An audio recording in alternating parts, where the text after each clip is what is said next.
Nog 'n week is verby, dis alweer Vrydag. Ons vanmôre dag 118 van ons reeks deur die Nuwe Testament.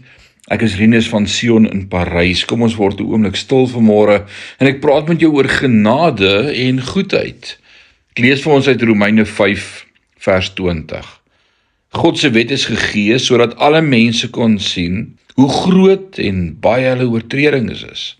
Maar hoe meer die sonde geword het, hoe oorvloediger het God se genade geword. Alles wat verkeerd is met die wêreld vandag, alles wat verkeerd is met jou familie en jou mense met wie jy werk, is alles te wyte aan Adam se mislukking.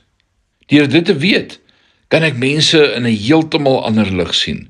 Geen wonder dat Jesus na die mensdom kon kyk en medelee met hulle kon hê, nie 'n kruistog teen hulle gevoer nie.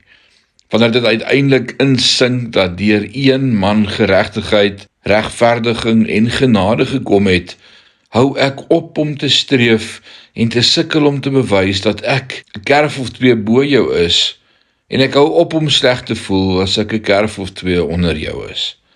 Ek is glad nie die probleem nie. Hy is.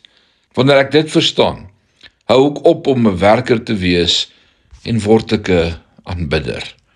Vind ek myself besig om seëninge te verdien deur intensiewe gebed of Bybelstudie?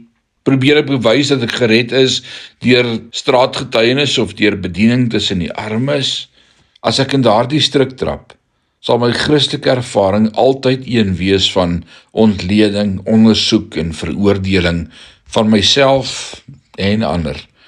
Verlossing is nie gebaseer op my kennis, my diep studie of my 24 uur gebedsketting nie. Dit is gebaseer op slegs een ding: die genade en goedheid van God in die stuur van een man, die laaste Adam, Jesus Christus. Mag ek en jy vandag opnuut bewus wees van sy genade en oneindige liefde vir elkeen van ons. Die Here seën jou. Amen.